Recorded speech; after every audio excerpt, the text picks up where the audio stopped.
Zach with Wingard Wearables. You're a special person because you're one of 12 people that's going to sit through this video to the end. In today's video, we're going to talk about Empress Tomahawk product overview. That's right. So that you, if you've never had an Empress Tomahawk, never held one, can find out if this weapon is right for you. And stick around to the end because we're going to give you an opportunity to be on TV naked. So, you know this is going to be a fun video because we have pineapples were for sale, and we have a pineapple here. We got a whole table full of tomahawks. Now, if you have never had a Backripper Tomahawk, an Empress Tomahawk, or any other Wingard Wearables Tomahawk, if you've never held one in your hand, you have no idea what you're missing. These are lively, very weapony, fast, deadly. If your only experience with tomahawks are these, which is like sort of a Vietnam-style tomahawk with like a wood or a synthetic handle, or even this, like the cold steel trench hawk, these are useful in utility. They are heavy. They're heavy-duty tools. But because they are heavy, in the hand, they are sluggish. They feel like hammers that are shaped like tomahawks. And because of that weight, you have things like you have to do exaggerated over-the-shoulder wind-ups to create the space so you have the speed for an incoming chop. That incoming chop is still slow. It's very high momentum, so it's slow to recover from. It's very tough to get rechambered for another chop. So yeah, these have problems when it comes to weapons, especially if they're very bearded like this. When this actually strikes a target, if your opponent is slower than you, you can actually score a chop. When this is buried in, that beard sinks in and hooks into the fabric, the flesh, and the bone. And there's videos of people testing these on like hanging pigs, that sort of thing. They have to put so much force into this to get it to tear out that when it finally pops loose, this tomahawk comes right back at them, snaps back, and it's got a spike on it. So it's coming back. So you need a second hand to stop it. So really, recovery after the chop is slow. And if you bury this in, you better hope you don't have to chop again real quickly on follow-up because it's very difficult to do. Now, our Empress Tomahawks are completely different. These tomahawks here, they weigh, this is 20 ounces, this is 28 ounces, very heavy. This tomahawk in my hands right now is 7.8 ounces, all right? It's 13 inches long. Empress Tomahawks can weigh up to about 9.5 ounces. They are handmade items. We also sell Empress Tomahawk that's this shape. It's the same head shape. It's the same overall shape, but it's shorter. This is 11.5 inches. The handle is skinnier. We call this the MOLLE Empress Tomahawk because the handle is thin enough to slide through MOLLE PALS loops. So if you want a tomahawk that you can wear on a plate, on your plate carrier or in your other hiking gear, this is very easy for that. The MOLLE Empress Tomahawks, because there is less material used in the handle, weigh about 7 ounces. And these are really, really quick. If you are not wearing a plate carrier, well, I recommend getting the full-size 13-inch long Empress Tomahawk. There's a bit more swell in the handle that I prefer, just my personal preference. Also, I've worn these in shorts, swimming trunks, that sort of thing. 13 inches is easily concealed, even in properly short shorts, like Tom Selleck-style shorts from the 80s. It's easily done. So really, even though this is shorter, that shortness and length really doesn't buy you much on concealment in a civilian context. What it buys you is there's less space available on your plate carrier, so it fits in there better. But these both can be carried in a civilian context for concealed carry. You see the spikes are curved for right side carry. We also make left side carry versions as well. We don't have any of those in stock right now. Those have been sold out for months. But we're working on a new batch. And actually, we don't have many of these left either. I've got, I think I have 4 full-size Empress Tomahawks left, and I've got 4 or 5 of the MOLLE. And so when those sell out, it's probably going to be into fall before we get the new batch made. Now, how these things are made, the heads are sandcasted from bronze, a high-strength silicon bronze. If you want to know why we use bronze, I've got a link in the comment section on the video below about why we chose bronze for this application. The handles are hickory. They are black not because we painted them, but because we charred them with a torch till they were charred black. And then I hand rubbed these with boiled linseed oil. And so what that does is it creates a very highly water-resistant finish. The heads are also wedged with hickory, the same hickory used in the handle, so you get no mismatch between, oh my gosh, one of the cats is like being horrible. Both the cats are actually being horrible. That's why my wife has one of the cats. Anyway, hickory wedges, hickory handle, there's no mismatch between the shrinkage and expansion of the wedges and the wood. You just don't want metal wedges. That's like guaranteed disaster because it'll eventually get loosened. You always want wood-on-wood wedges, preferably the same wood that's used in the handle as the wedges. Now, these two Empress Tomahawks are my personal carry. This was the very first Empress Tomahawk we ever made. The handle is a bit fatter. We hadn't figured out the patina we wanted or the final handle design, and this is, you know, a bit plumper, but it's the same materials. And I've abused this one a lot. I've actually clobbered this into concrete cinder block just to abuse it. Empress Tomahawks weigh about the same as your smartphone. They do not have the momentum to be used for breaching tasks, and bronze is not an appropriate material for breaching. This is meant for punching into flesh and bone, not for, you know, chipping into wood and chopping through cinder blocks. It's just not going to happen. But, you know, bronze is ductile. So when I clobber this into a cinder block, the tip bent, and I was able to straighten it up in a vise and touch it up with a file in minutes. Bronze is softer than steel, it is far harder than flesh and bone, so it is, you know, this shape of head geometry is flat on one side, rounded on the other, like a shark tooth. It's very good, very strong for fabric, flesh, and bone. But if you hit something you shouldn't hit, like if you hit a coconut or a cinder block, something that's really, really much tougher than flesh and bone, there's a potential for the tip to curl. It is easy to fix, but it is a cosmetic, you know, damage. It's just easily repairable. Now the handle, hickory, very tough wood. We've had a lot of success with that. This one here, this shows the carry system that your Empress comes with. There's a Kydex tip cover on one side, spike cover on the other, connected with shock cord and alligator clamps. We got a video below on like tips on how to carry, but this simple carry system, you can tuck it like I did last week in my swimming trunks and swim in the ocean, which is what I've done with these for hours on end. And that charred hickory with boiled linseed oil finish doesn't take on any water. I've weighed the Tomahawks before and after. Very water resistant. The only thing you gotta watch for maintenance is these screws are steel, and you'll actually notice these got a little rusty from all the hours in salt water. I have not taken this apart and washed it and oiled it yet. But, you know, the bronze Tomahawk head and the handle have no problem immersed in water.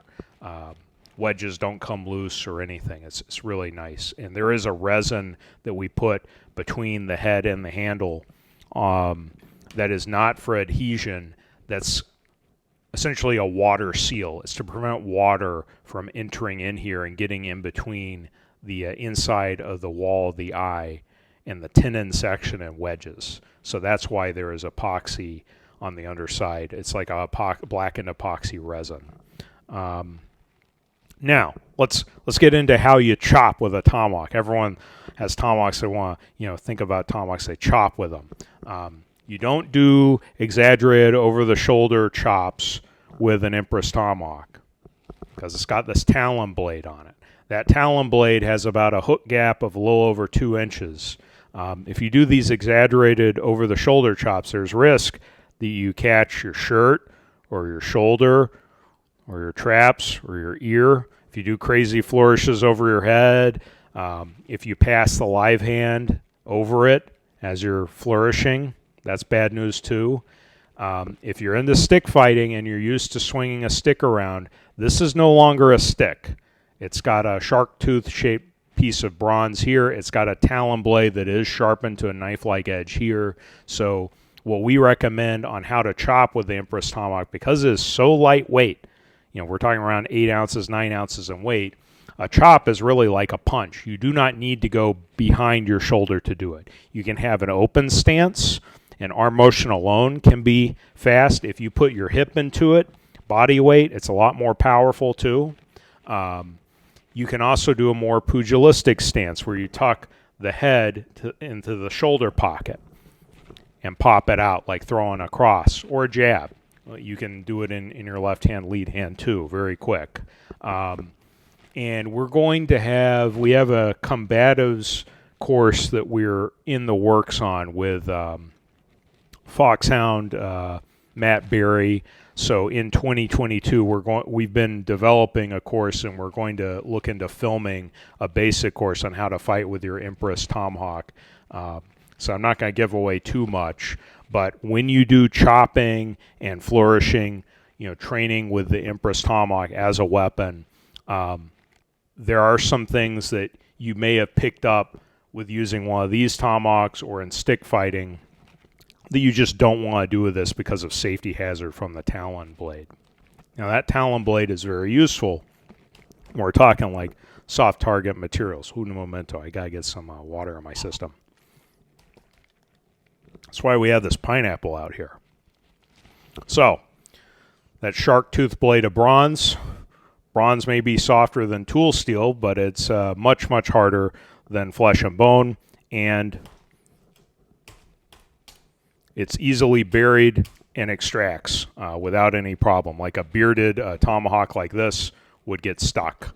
So you can practice chopping and immediately transitioning to from one attack to another, which you can't reliably do with one of these bearded blades.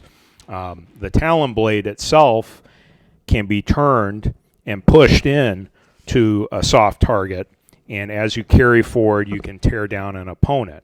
It's sharpened to a knife-like edge, so that can propagate the cut. If you only catch soft tissue, it can propagate a very wide tear, but it's really intended to catch on to the skeletal structure, orbital socket, jawbone, shoulder joints, that sort of thing, back behind the knee, and tear down an opponent.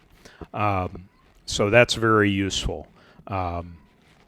You also have a pointed pommel of hickory. The cats are going nuts over here. You can't pick them up on the mic, but they have been so bad.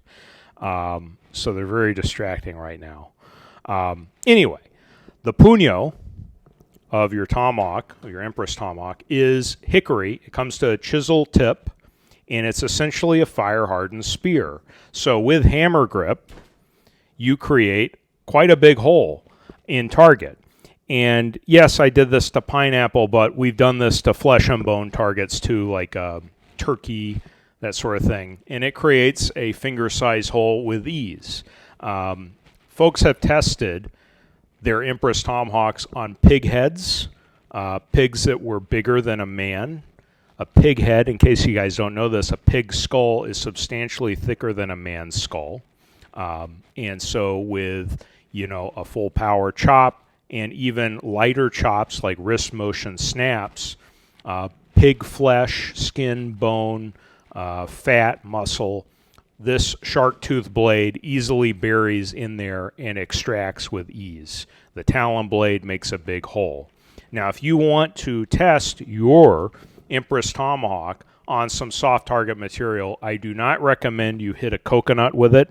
Coconuts are way tougher than human heads. I've tested mine on coconuts. Sometimes it's fine. Sometimes there's cosmetic damage that has to be fixed. But a coconut is way thicker and tougher than your dome. It also has a tendency to shatter. So, with one strike, even with arm motion alone, you break that coconut open, which is not how a human head behaves, and it exposes these big jagged edges that can mar cosmetically the wood on the handle or you might get, if you strike in a way that isn't straight on and that the round, dense, thick coconut, you can get a little tip bend there. It'll still break open the coconut, but hey, you cosmetically damage your Empress, which is easy to repair, with a file and a vise. But still, if you want to have fun and see what it takes to chop this into a flesh and bone target, you can source a pig head, which is nasty and kind of tricky to do and like disgusting. Or you can get, pineapples, cantaloupes, that sort of thing. Those are fine targets too. And Halloween's around the corner. We've already seen Halloween stuff all over the grocery store, even though it's August. So you can pick up a pumpkin. Those are very seasonal and festive ways to practice your Empress Tomahawk chops. Throwing a tomahawk. Now, when you throw the Empress Tomahawk, don't throw it at a wooden target. It won't stick. That's also a sure way to break your handle just through the momentum of all that force concentrated on this tenon section. What we recommend is you get a 2-inch thick polystyrene board backed by 1/2-inch thick masonite, and you can tape up this in like a 2 by 4 foot sheet and prop it up somewhere and throw it. Be sure that you aren't throwing it, against a brick house or like a tree or something like that, or on a concrete ground condition, because you are eventually going to miss, and that can cause cosmetic damage to your Empress. But if you throw, what you want to do is tuck it in the pocket and then do sort of a hurling motion. We'll have a video later on how to do the throw, but don't do this. That's just recipe for disaster. So Empress Tomahawk, very compact, especially in confined space. If you want to, if you're serious about, training, you can get the trainer. It's the same size and weight as our full-size Empress Tomahawks. Weighs about an ounce in weight to this. So really realistic. It's got the features. Volpe's training makes these. We don't have trainers yet for the MOLLE size, but those are in the works. And we do sell these as a package set. This is the only trainer we have left, so we're going to get restocked next month, but, one of these is available. And really, when it comes to tomahawk combatives, like, this cold steel trench hawk and trainer, this trainer weighs 15 ounces, this weighs, the live blade's 28, so you're getting an unrealistic expectation if you're using the training and sparring, how nimble you can be, that sort of thing. It's way, way lighter to the live blade, so we really want to emphasize realism and training. Now, you've gone through this far. You wanted to find out how to get on TV, okay? So, last week, I was on vacation, Outer Banks. I get contacted. Hey, do you want to be on this show? I'm with some talent agency. We're recruiting for Discovery Channel, and the show was Naked and Afraid. Now, I said no. I was not interested. I don't have time.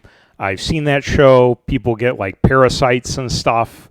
It's very time consuming. I'm a small business owner. I also got day jobs, very busy times. So I just can't take 2 weeks off to get like infected and miserable and that sort of thing, right? But one of the 12 people watching this might want to be, all right? Getting naked is just the easiest way to get on TV, right? You can get eaten by an animal, that gets you in the news. That's tough to do. You can invent something really cool. That's hard to do. Or you can just do something in public that normally a clothed person would do, only now you're naked. That gets you in the news instantly. Now, if you apply to Naked and Afraid, I'm going to link to this person's Instagram profile below. Mention Wingard Wearables, by the way. But if you get on the show, remember the Stingray Tomahawk? When this gets finalized, right, as a product line, we will give you a Stingray Tomahawk for getting on Naked and Afraid. You'll have to choose that as your tool and use it shamelessly throughout the show. If you're on the show, if naked on TV, you already got a low sense of shame. That's good. But yeah, shamelessly. I'm not going too far. We aren't asking you to, tattoo Wingard Wearables YouTube channel on your back or anything. But yeah. Do it for the Stingray. Do it for us. Make us look good. Even if you don't look good naked, you'll still get on TV. They're desperate. They contacted me, right? That's how desperate they are. if you've seen me naked, you'll know I could like weave a hammock off the hair of my backside. No one would want to see that, right? But here they are offering this opportunity. So anyway, consider getting on Naked and Afraid for the Stingray. And definitely consider picking up one of these Empress Tomahawks. Have I left off anything? Okay, we're good. Be edgy. Oh, yeah, and you're one of the 12 people that sat through this video to the end. Please share it with a friend so 13 will have watched it, and remember to be edgy.